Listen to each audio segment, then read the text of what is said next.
朱哥哥，朱哥哥，你答应过我的，也不会杀陆巧弟的。可你也答应过我，会心甘情愿地嫁给我，一心一意对我。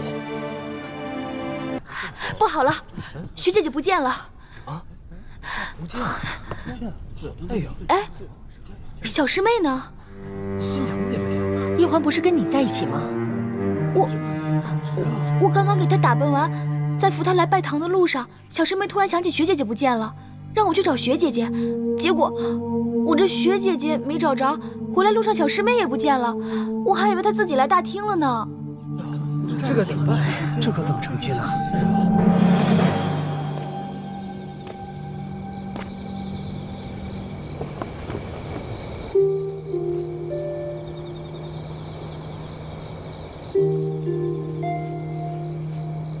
大师兄，刚刚小师妹就是在这儿等我的，怎么一眨眼就不见了？学姐姐也不见了，他们该不会是被人给掳走了吧？不可能，以倾城的武功跟易欢的轻功，没有人可以不动声息地把他们给掳走。大家都四处找遍了，也没有找到雪倾城和易欢，真是奇怪，他们能去哪儿了呢？倾城这孩子有些心事，咱们是看着他长大的，心里自然都明白。他大概是没有勇气看到太子和易欢成亲，所以便不辞而别了。可是欢儿又去哪儿了呢？他不会又逃婚了吧？可是这次是他自己回来的，他还说已经想明白了。忘记康熙一心一意对太子。我觉得这次欢儿是下定决心要回来跟太子成亲的，只怕是临时又动摇了，又没法面对太子和我等师长，所以便不辞而别。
你终于来了，你这穿的是明朝的新娘服吧？真美。你看到了，今天是我大喜的日子。你这么着急来见我，是想当面祝福我呢，还是想趁机把明珠谷的人一网打尽呢？都不是。小弟是毒瘾发作，想和老大赌2把。我还要回去拜堂呢，没时间跟你赌。赌的不是骰子，赌的是心。第1把，朕放一盏孔明灯，赌你能不能看见。若是你没有看见，或者是你看见了不来，那朕就输了。幸好你看见了，而且你孤身来见朕，就说明朕赢了。不，你输了。我孤身来并不是想见你，而是想告诉你，我要嫁人了。如果你还念着一点我们之前的旧情的话，就请你别打扰我今天的洞房花烛之夜，也别派你的兵来追杀我们。朕若是要派兵追杀你们的话，就不会用这样的方式跟你见面。朕不相信你会嫁给朱思轩，朕也接受不了你嫁给朱思轩。朕第2把赌的就是等你见到朕之后，你是否愿意跟朕走。那我现在就告诉你，你输了。未必吧，朕不相信你心里没有朕，就像朕忘不了你一样。一得到你要成亲的消息，朕就六神无主了。朕不会让你嫁给朱慈轩的，朕也不会让你再离开朕的身边。你怎么知道我今天要成亲了？因为你我是同月同日生，又是结拜兄弟，所以心有灵犀一点通啊！你别骗我了，我跟你只是同月同日生，可我跟朱哥哥却是同年同月同日生，我跟他的缘分不比你强吗？我问你，是不是我们骨里还有你的奸细？老大，不对，欢儿，复明是不会成功的。你与其等着做什么朱明的太子妃，不如做我大清的皇妃。你虽是汉女，但是朕可以给你抬一个旗级。你虽然当不了皇后，却能得到朕的专宠。我现在已经不是你的老大了，你也不再是我的龙小弟了。我们两个结拜，对你来说不过是一时兴起的玩笑，而对我来说，就是一场梦。如今梦醒了，我们都不要再这样继续下去了。我根本就不想要你的什么专宠，跟我一点关系都没有。你走吧，今天就当是我们最后一次见面。别再口是心非了，朕不相信你的心里没有朕，要不然的话，你为什么要在成亲之夜偷偷的跑出来见朕？你快走吧！你现在再不走的话，被我爹跟师傅看到了，你可就完了。你看看，你还是那么关心朕。今夜你不跟朕走的话，朕是绝对不会走的。你简直就是个无赖！你现在拿下一个真龙天子，拿下一个95之尊啊！真龙天子、95之尊，那是对别人而言。在你的面前，以前朕是你的龙小弟，以后朕是你的男人。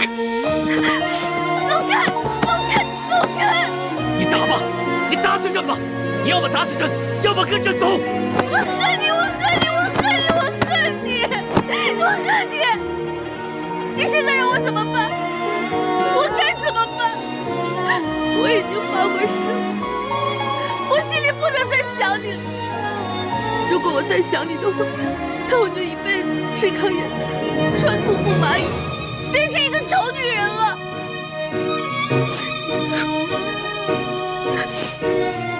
既然你已经发了这么毒的誓了，那唯一的解毒办法就只有以毒攻毒。你放开我！你放开我！放开！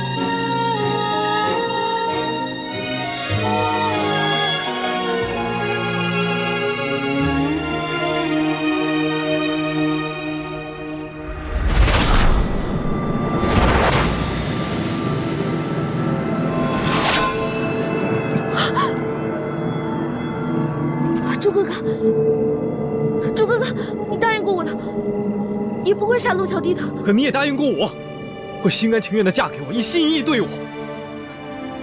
朱哥哥，你答应过我的，你不会杀陆巧弟的。可你也答应过我，会心甘情愿地嫁给我，一心一意对我。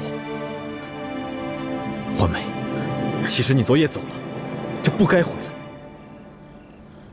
不该给我希望，又马上让我绝望，不该把我最幸福的一刻变成最耻辱、最伤痛的时刻。对不起，对不起，对不起，朱哥哥，我也不知道为什么，只要你别杀他，我现在就跟你回去拜堂成亲。她不能回去跟你拜堂成亲，她要是嫁给你的话，那就是对朕无情，对你不忠，更是对她自己不仁。玄烨，你不要为难一个女孩子，你有种来，可否有种跟我决斗？论武功，朕远非你的对手，但你我的身份，又不是江湖的寻常莽夫，怎可以武定输赢？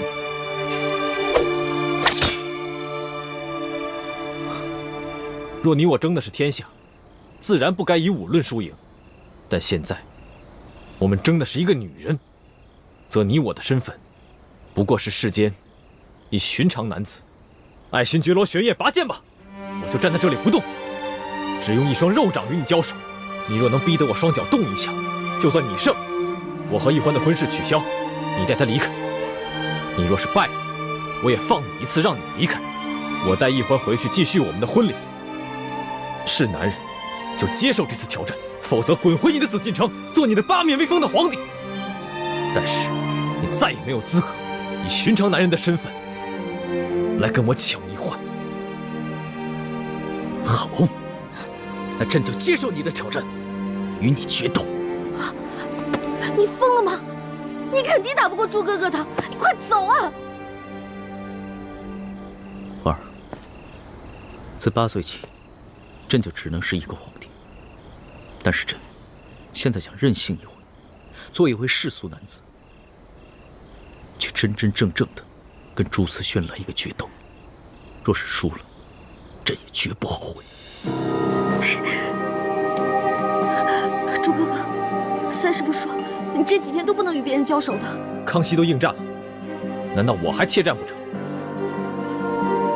欢梅，这是我们2个男人之间的决斗，跟你没有关系。朱哥哥，玄烨，动手吧！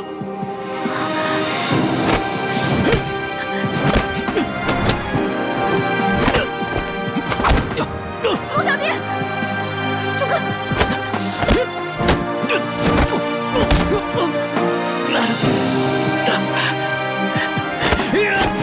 龙小弟，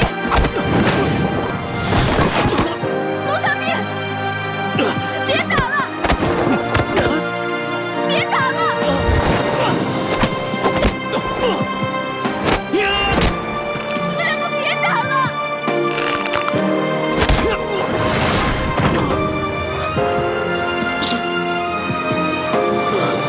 玄烨，你现在明白了，做皇帝，你或许比我强，但做男人，你永远比不上我。所以，你还是认输吧。朕绝不认输！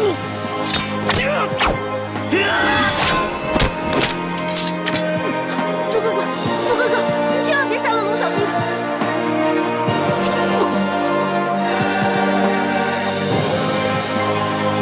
朱哥哥，龙小弟，千万不要杀害我的朱哥哥！朱慈轩认输了。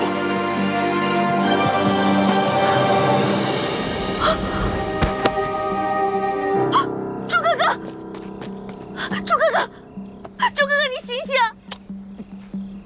朱哥哥，朱哥哥，你醒醒啊！朱哥哥，朱哥哥，朱哥哥！花儿，他已经输了，你跟朕走吧。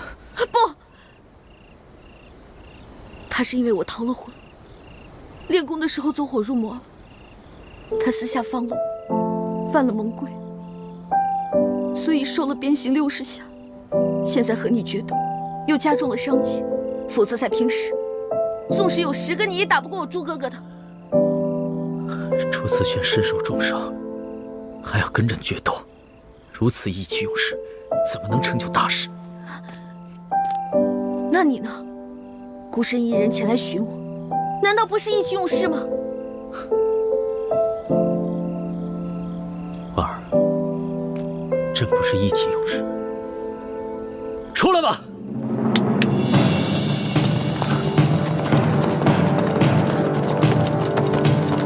皇上，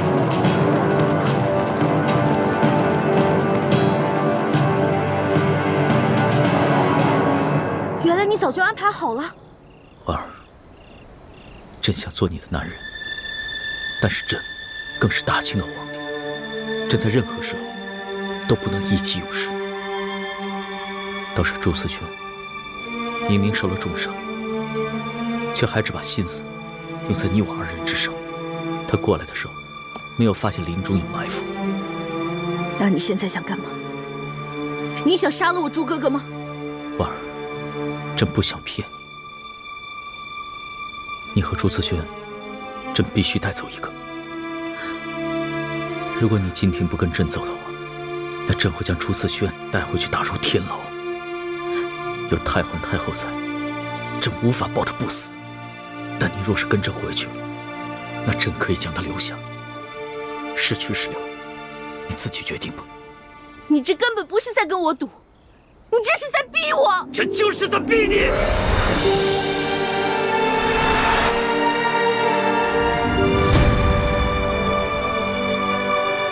因为朕输不起，朕不能没有你，朕更不能眼睁睁地看着你去嫁给朕最大的敌人。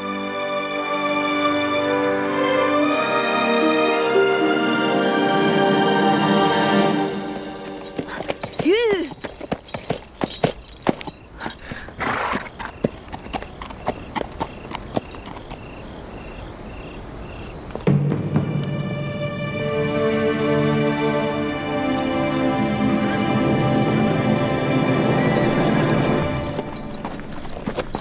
易欢，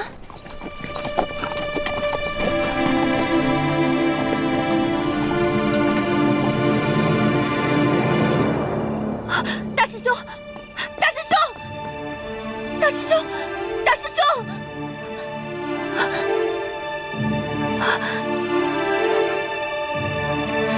我还是先把你送回去。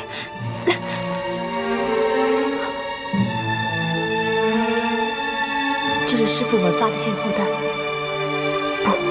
不行，我不能带大师兄回去。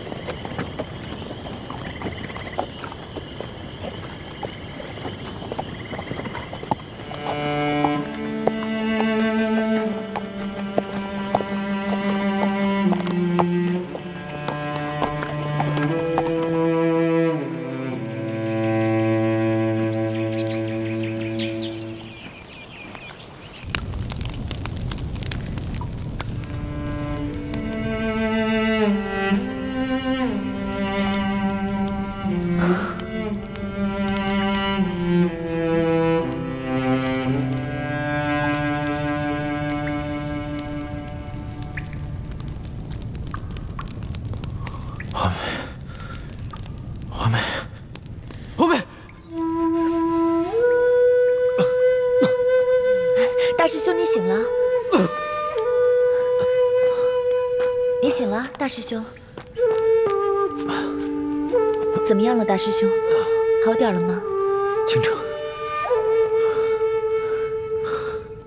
我这是在哪儿啊？大师兄，你昏迷了3天3夜，都快把我急死了。你昏迷前是不是跟人交手了？你忘了三师父的嘱咐，在你伤好之前不能交手，不然你的伤会缠绵不愈的。欢妹呢？欢妹现在不在这儿，师父们在找你，还发出了信号弹。我没有把你带回去，因为我怀疑咱们明珠谷可能有内奸，所以康熙才会这么快就……我不想知道内奸是谁，我现在什么都不关心，我只想知道欢妹去哪儿了。大师兄，她是不是跟康熙回宫了？大师兄，你别这么激动啊！你告诉我，她是不是跟康熙回宫了？好，我告诉你，你可别太激动啊。那天我打算永远离开你们，可是我离开山庄没有多久，我发现天空中有孔明灯，我就猜到是康熙去找易欢了，就悄悄跟了去。结果我看见……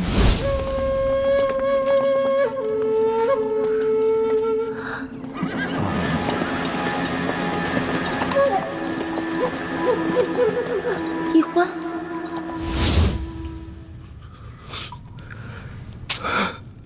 为什么？为什么？他为什么要跟康熙走？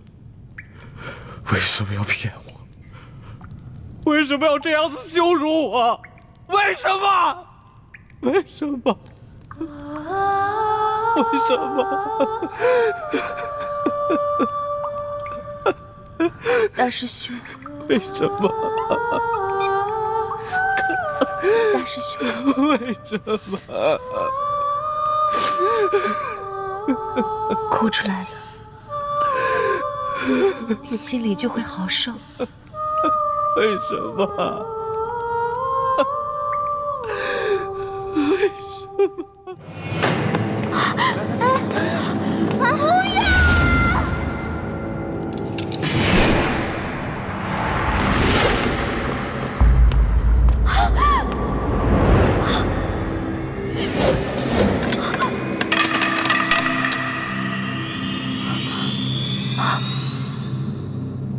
龙小弟，你不是答应过我吗？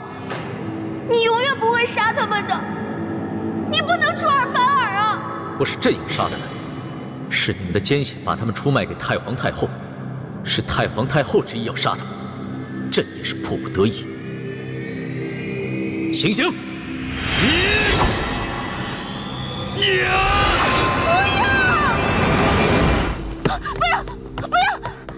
叔叔姑娘，你怎么了？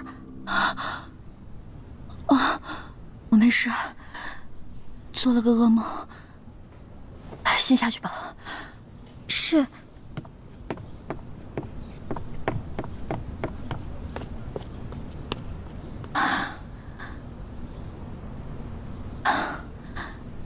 朱哥哥，你怎么样了？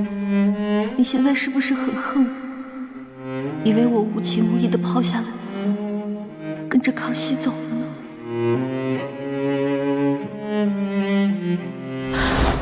你和朱自轩，朕必须带走一个。如果今天你不跟我走的话，那朕会将朱自轩带回去打入天牢。只要太皇太后在，朕无法保他不死。但若是你跟朕回去了，那就可以将他留下。是去是留，你自己决定吧。你这根本不是在跟我赌，你这是在逼我！这就是在逼你，因为朕输不起，朕不能没有你，朕更不能眼睁睁地看着你去嫁给朕最大的敌人。朱哥哥，我没有言而无信，出尔反尔。我一来是为了救你，二来是为了查清龙小弟为什么能对我们这边的情况了如指掌。我们明珠谷是不是还有奸细？你能原谅我？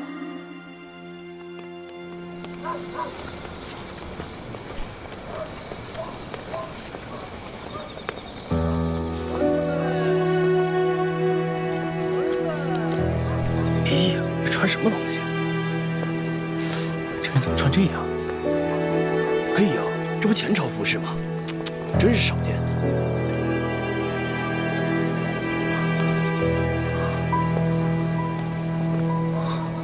哎呀，你看看他穿的什么衣服呀？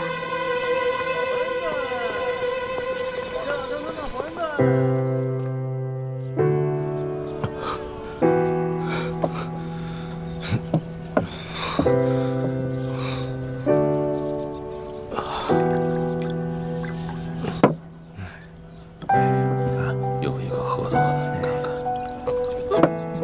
是。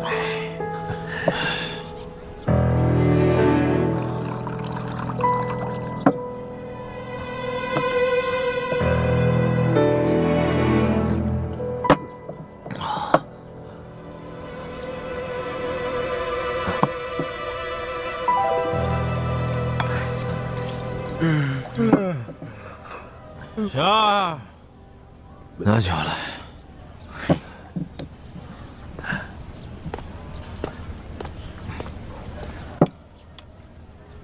客官，你这都喝了一晚上了，还能再喝吗？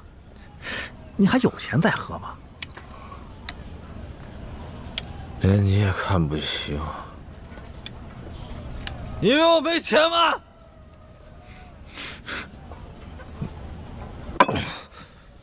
够了吧？够了，够了，够了，客官，只要您觉得小店的酒好，您随便喝啊。倒下去。啊！哎呦，你看这人胆儿真大呀！竟然敢穿前朝的服饰。对，你看还穿着新郎服呢。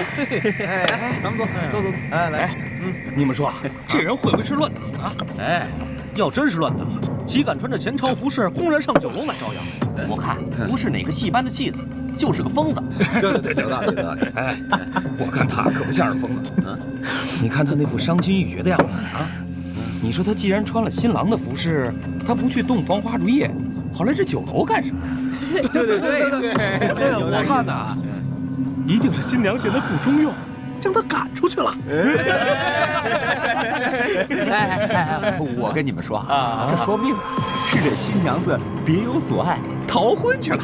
那这个男人岂不成了一个大乌龟？王八！给我滚！他说什么？啊？给我滚！哎呦喂！敢让大爷滚，爷现在让你滚，你滚！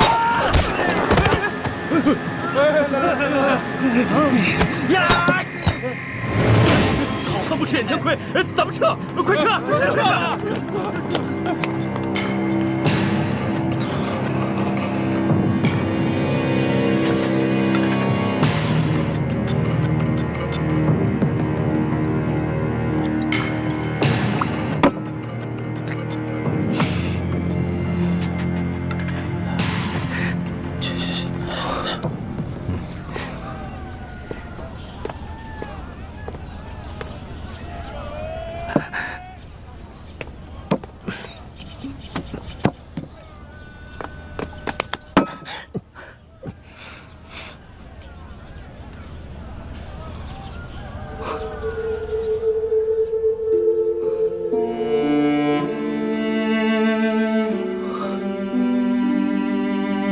是你呀！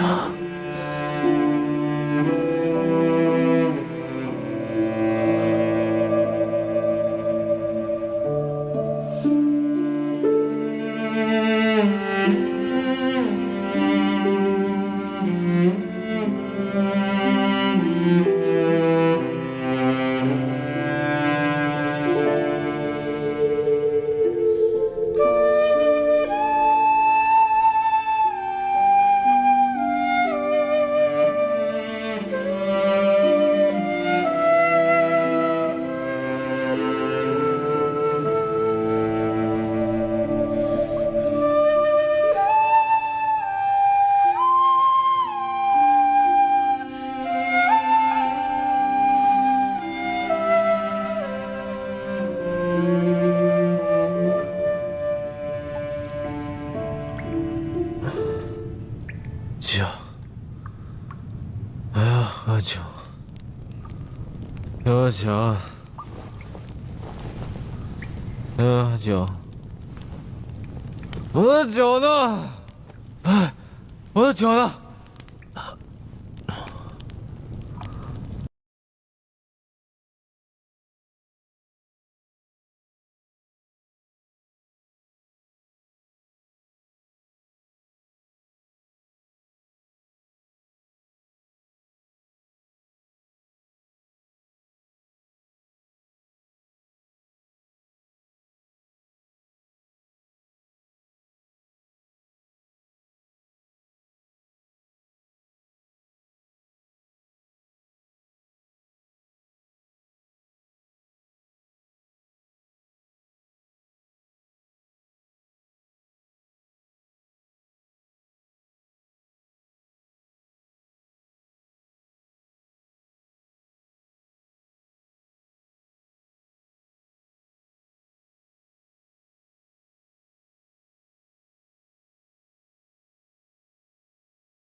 成亲，好。可是师傅们不在啊。成亲是我们2个人的事，师傅们在不在，不要紧的。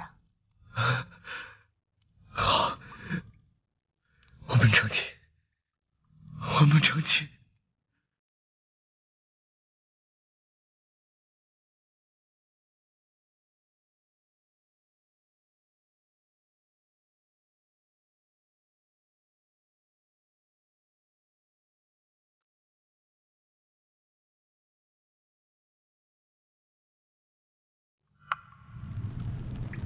终于等到这一天了。我真的好开心，好欢喜啊！朱哥哥，我也是。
倾城亲眼所见，他们一起走了。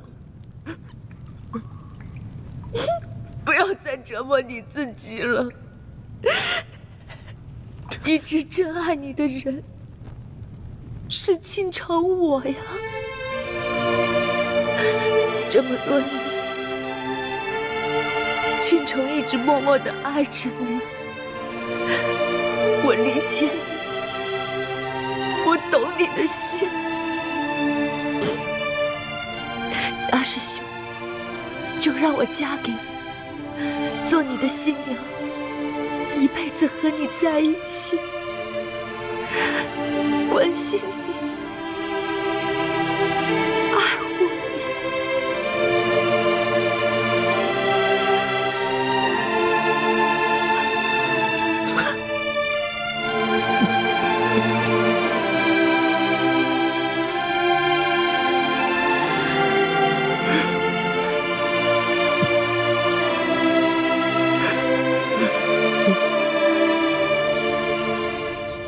皇上本来跟哀家说的好好的，只是为了收服人心，才暂时呢放了朱思轩等人。怎么就斗起来了呢？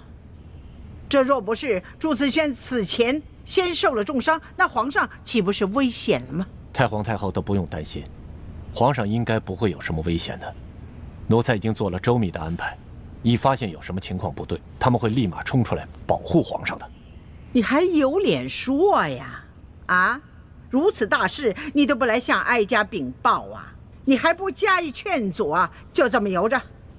皇上任性啊！太皇太后，您真是委屈奴才了。这皇上为了怕奴才走漏风声，一直都不让我离开他的视线。再说了，皇上的脾气您是了解的，那哪是奴才能劝得住的呀？皇上啊，他原来可不是这样子，都是这个李一欢呐，把他蛊惑成这个样子。现在最可虑的是，皇上居然把这个李一欢又接回宫了，这可如何是好啊？你呀，亏你还是六宫之主呢，你居然如此无用啊你！皇祖母，妾身也劝过皇上，可皇上每次听了以后抬脚就走，也不管妾身这面子上是过得去还是过不去，从此以后也再也不来这坤宁宫了。妾身到哪里再去劝皇上？罢了，刚才哀家是把话说重了，这也怨不得你。皇上啊，他亲政以后，大权在握呀，但是在这个事上还得靠哀家亲自去把关呢。刘嬷嬷，奴才在。带上几个人，去把这个曾经的笔墨侍书给我叫到慈宁宫来。这。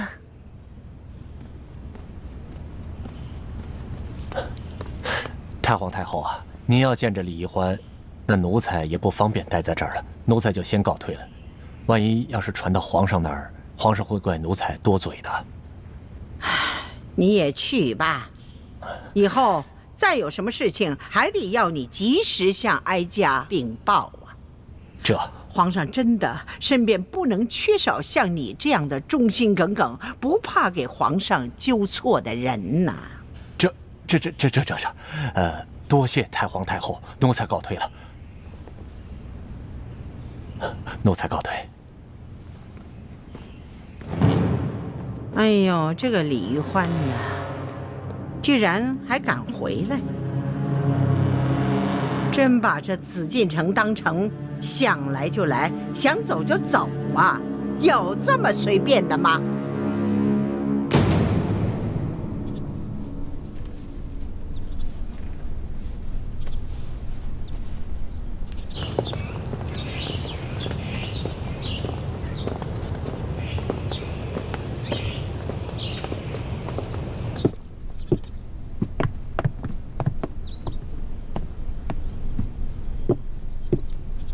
是淑姑娘，太皇太后懿旨，宣您去慈宁宫问话。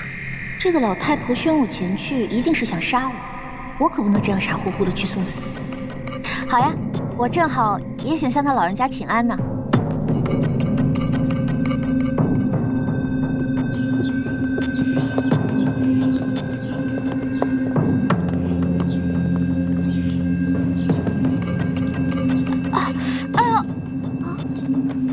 师叔姑娘，你没事吧？不好，师叔姑娘肚子疼，得赶紧传太医。是淑姑娘，你这病发的也太巧了。太皇太后刚一传诏，你就病了。刘嬷嬷，我也不知道怎么着，我这突然就肚子特别疼。你呀，就别在我面前耍这些小把戏了。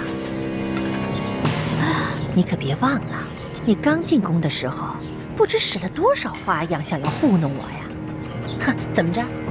今天故伎重演，我可是不会再上你的当。你们两个听好了，今天他就是真的病了，抬也给我抬到慈宁宫去。这大胆！奴婢给皇上请安，皇上吉祥。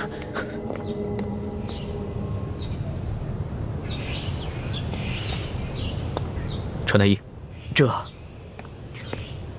刘嬷嬷，你的胆子很大呀，居然敢对世叔姑娘如此无礼！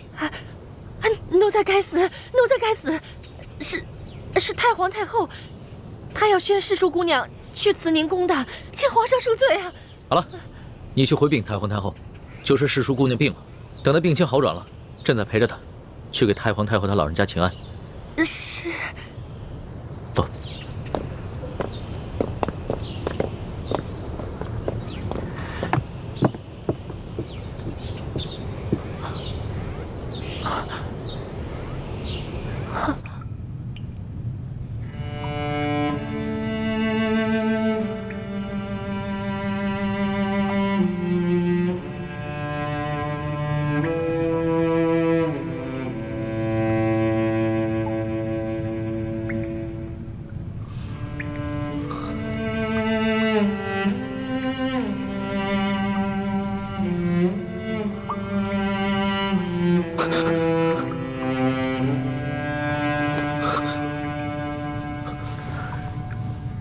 相公，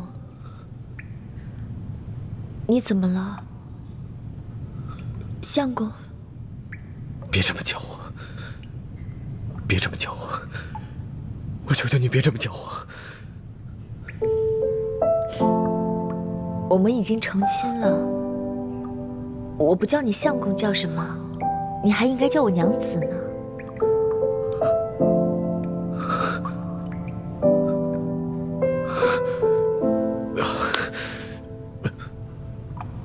我的头好痛，头好痛。昨天晚上就是一场梦，昨天晚上就是一个梦，对不对？不对，昨晚不是梦，昨晚都是真的。我们行过礼，入过洞房，我们现在已经是夫妻了呀。我竟然背叛了小师妹，我还有什么资格去爱她啊？还有什么资格去爱她？相公，你没有背叛她，是她先背叛了你。她逃了你的婚，跟着康熙走了。她带给你作为一个男人最大的耻辱。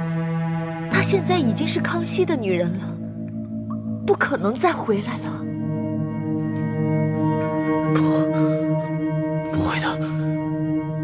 皇妹不会骗我的，她跟康熙回宫是有苦衷的，她不可能嫁给康熙的，她不可能这么对我。相公，你醒醒吧！你看看你背后的伤，这都是你为他才受的鞭刑。你的伤还没有痊愈，你就忘了疼吗？难道你又忘了他任由你昏迷在荒山野岭，自己自私的跟着康熙走了，去追寻他自己的爱情，根本就不顾你的感受。别说了，别说了！你不要再自欺欺人了！别说了，别说了，你别说了！别说，别说了！你不要叫我相公，我也没办法把你当我的娘子。我的心里只有环妹，只有环妹，再也装不下其他的人。我说我不配做你的相公。你还是放不下的，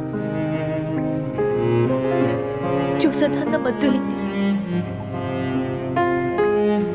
你还是放不下的。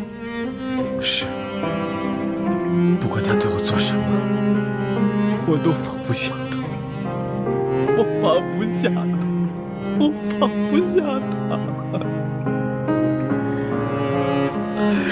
既然你放不下他，那你为什么要接受我？为什么要跟我入洞房？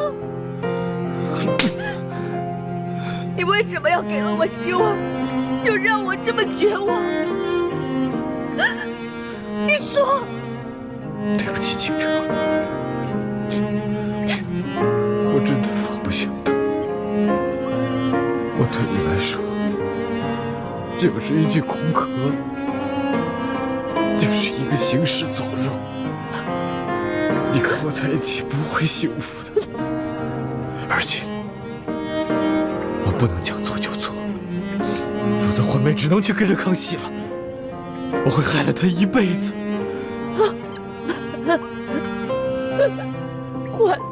环梅，你口口声声只知道环梅，为什么环梅做了什么事情你都能够包容她？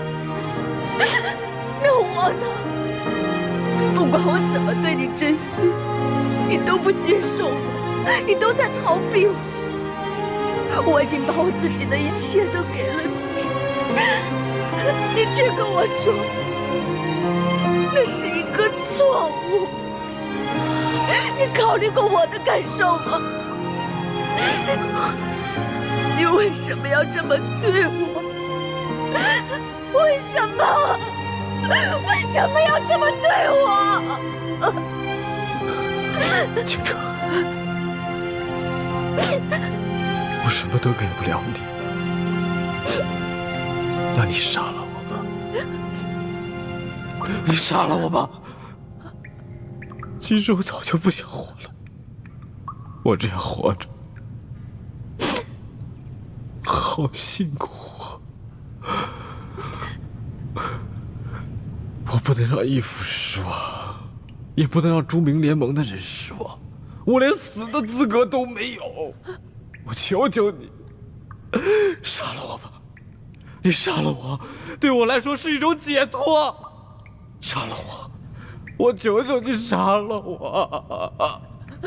我真是想不到，朱慈轩，你对我竟然能绝情到这个地步。你还是我的那个大师兄吗？那个从小对我最关心、最温暖、最呵护我的大师兄吗？我本以为把自己嫁给你，就能永远跟你在一起，哪怕你不爱我，我不在乎，我只想跟你在一起，关心、照顾你一辈子。可我万万没有想到，你居然对我说，你宁愿死，都不愿意接受我。对不起，对不起。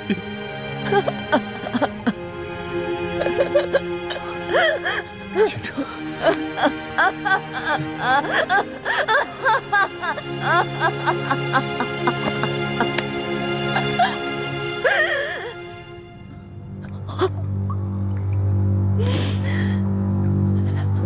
我薛倾城今日对天盟誓，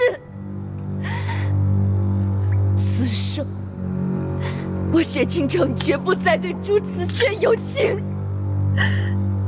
有违此誓，犹如此残。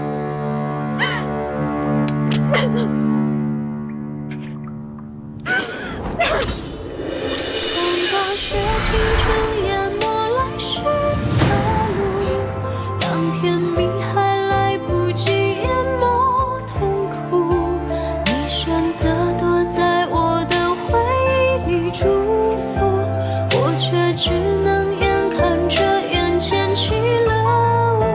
当大雪倾城淹没来时的路，当天明还来不及淹没痛苦，我选择拒绝解开心里爱的毒，你却只能聊聊我的无助。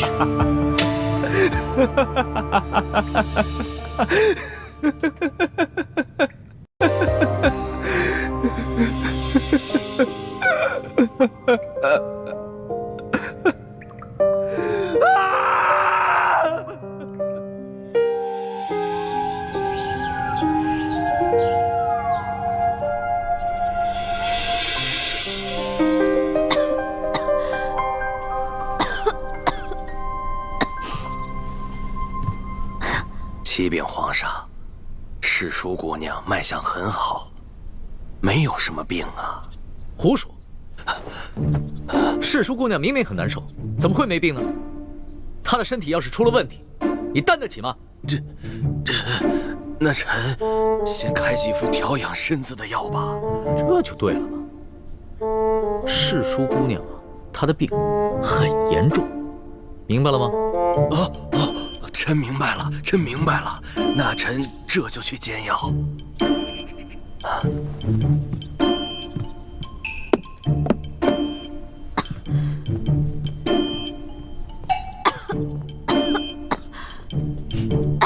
别装了，都走远了。你小点声，要是被太皇太后知道了，又该找我麻烦了。你放心吧，太皇太后那边有朕担着呢。虽然这么说，可是我还是有点害怕，还是有点担心。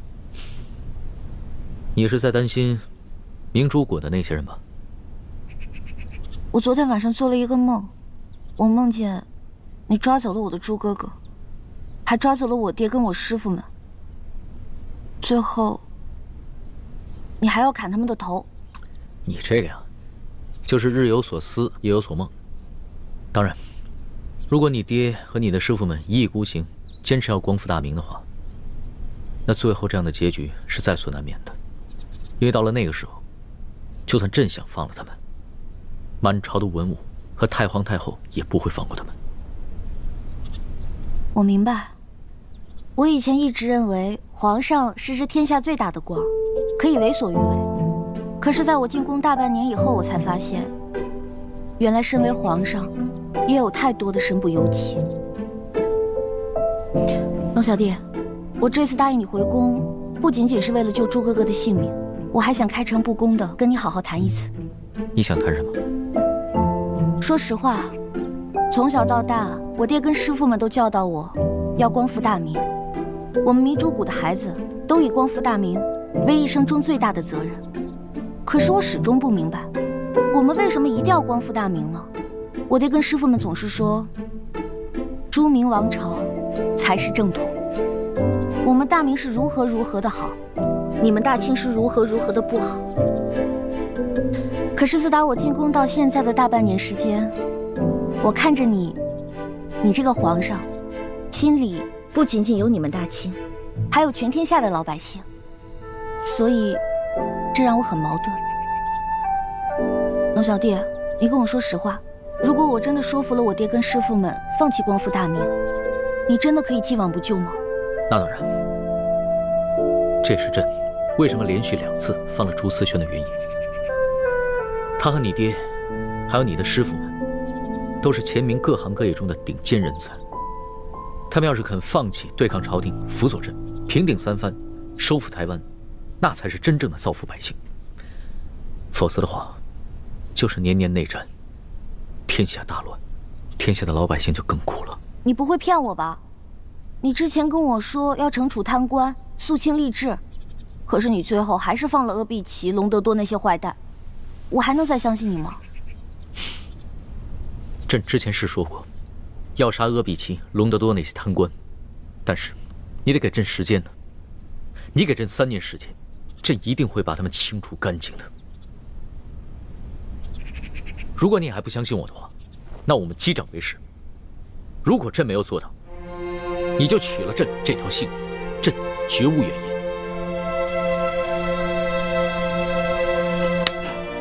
我相信你，龙小弟。不过，你也得给我时间。我觉得要说服我爹跟师傅们放弃光复大明，这比你诛杀阿碧琪、隆德多那些坏蛋要更难一些。朕明白。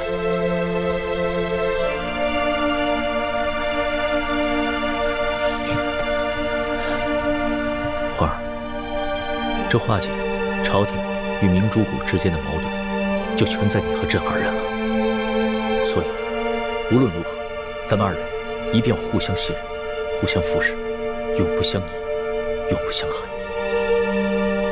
好，我们要互相信任，互相扶持，永不相疑，永不相害。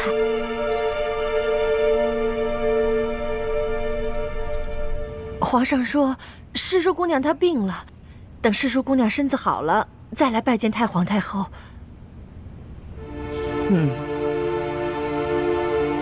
下去吧。那奴才告退。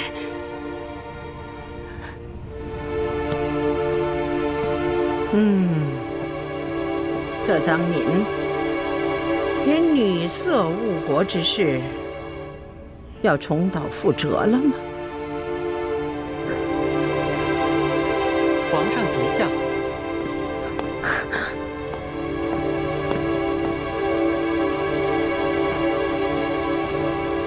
皇上吉祥。皇祖母吉祥，孙儿给您请安。哀家可是受不起这大礼呀。先起吧。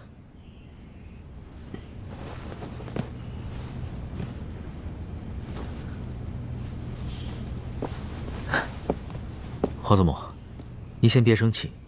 孙儿知道您心里不痛快，所以特意赶过来，给您请安，顺便说几句心里话。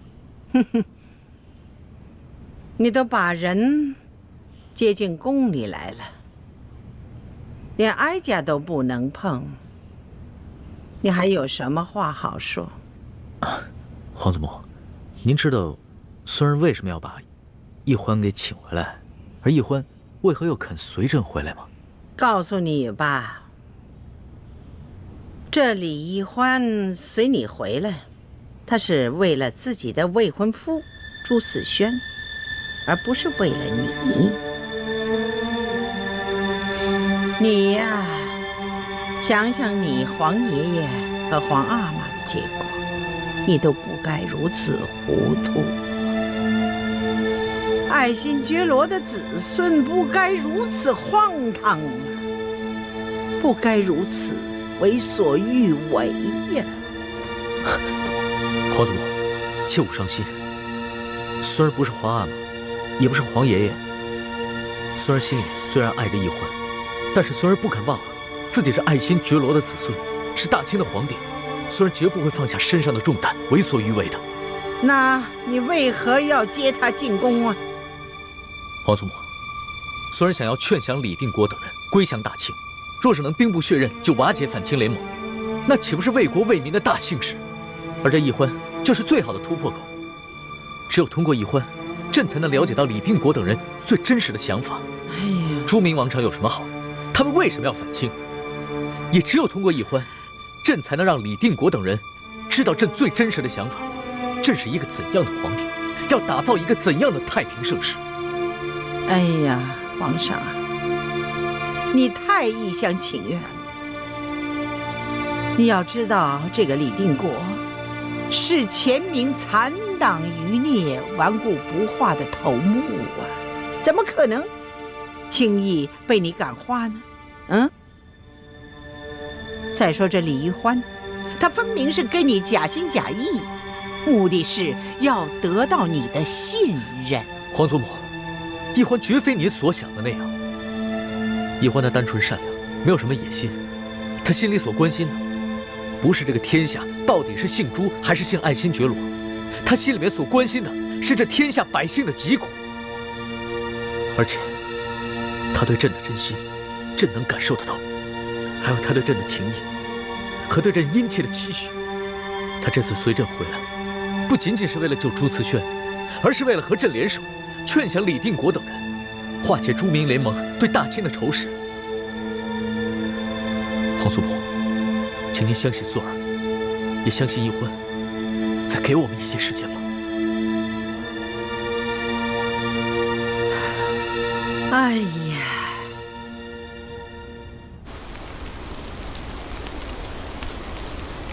奕欢又回到紫禁城，去见康熙了。这是吴三桂在宫中的内线传来的消息，错不了。那太子跟雪清城呢？他们也落到康熙手中了吗？内线说，只有奕欢回到了永乐斋，没有雪姐姐和大师兄的消息。这就怪了。太子和雪清城会去哪里呢？如果说倾城为情所困，悄悄走了，那还说得过去。可是太子不该就这样悄无声息的没有消息，他有什么行动，一定会向我们先行报告的。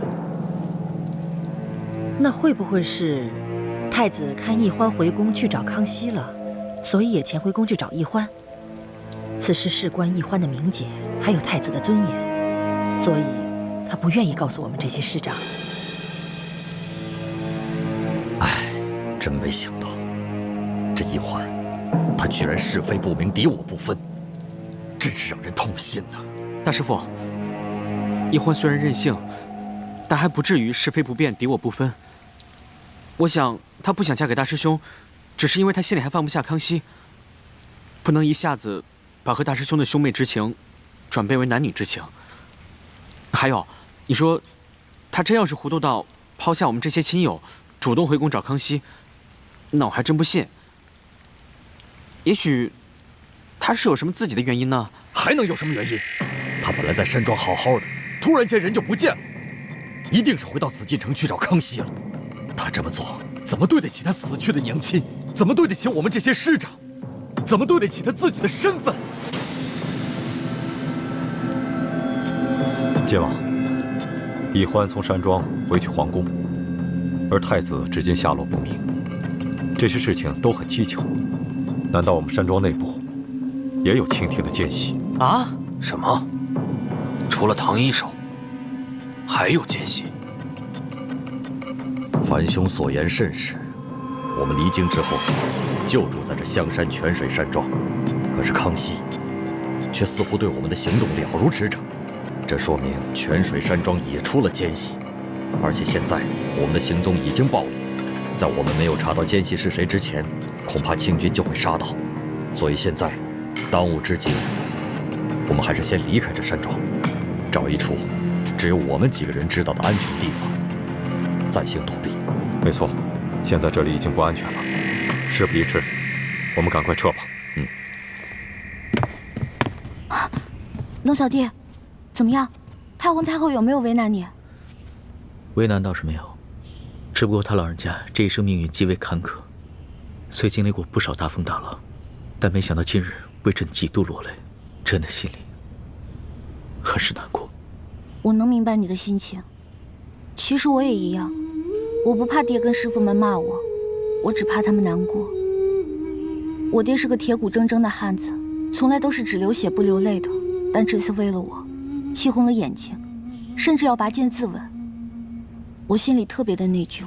朕知道，要不是你爹以死相逼的话，你是不会答应和朱思轩成亲的。这你也知道。虽然你们出了紫禁城，但是你们的行踪，朕了如指掌。龙小弟，你在我们那儿是不是埋伏了奸细？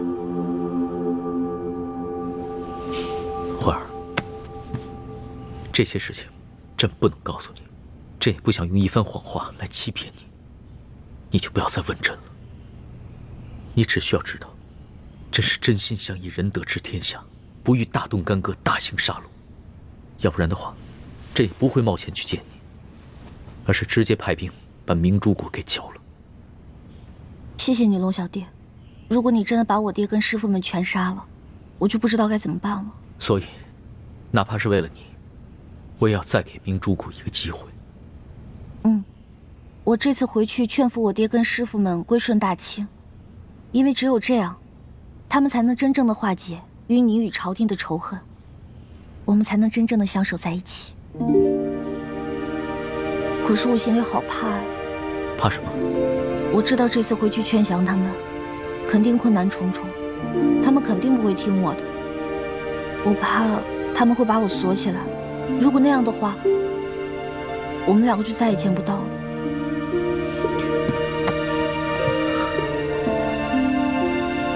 朕的心里也是很怕，怕再也见不到你。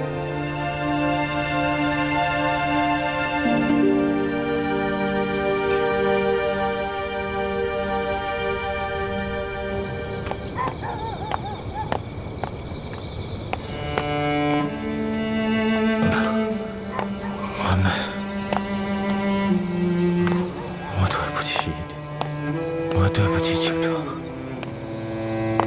像我这样的人，根本就是一个禽兽。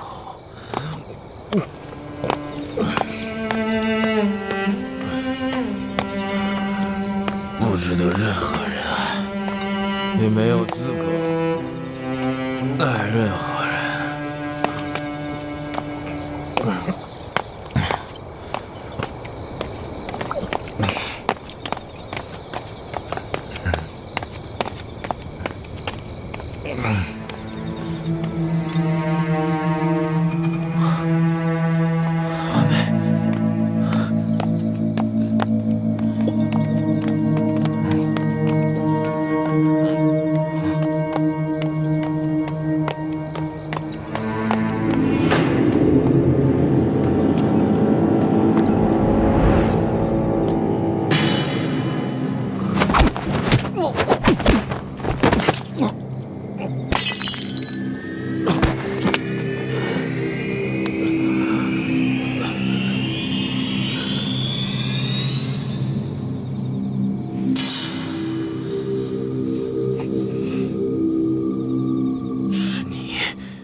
动手吧。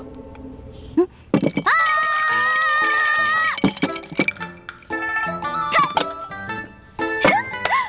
赢了！来，龙小弟，喝完这杯还有3杯，不许赖账啊！龙小弟输了，龙小弟又输了，喝，必须得喝！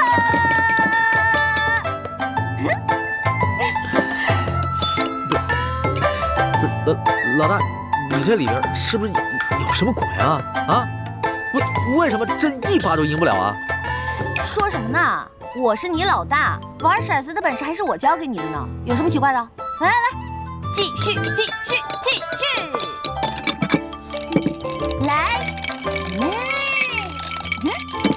起，我又赢了，不好意思。小心点，你已经喝多了，要不然奴才扶着您回房休息。那些折子咱明儿再看。就是啊。不行，皇上您小心点。朕要看。哎呦，小心！李公公，要不然这样吧，你去给皇上端碗醒酒的汤来，我来照顾他。哎，好好照顾皇上啊。没问题，去吧。好，小心一点。哎，龙小弟，你干嘛去？这边，这儿。快点。好了啊，慢点啊，慢点。走。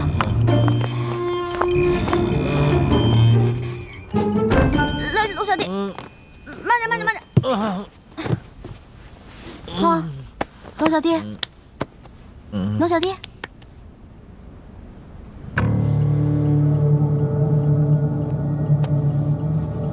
龙小弟，你先睡会儿啊。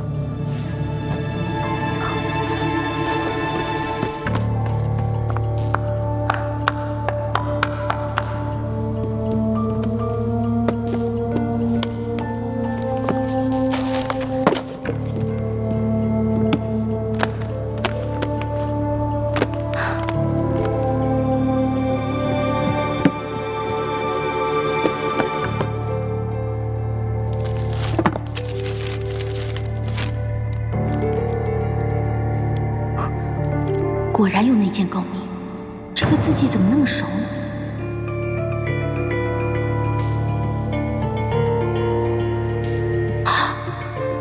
难道是他？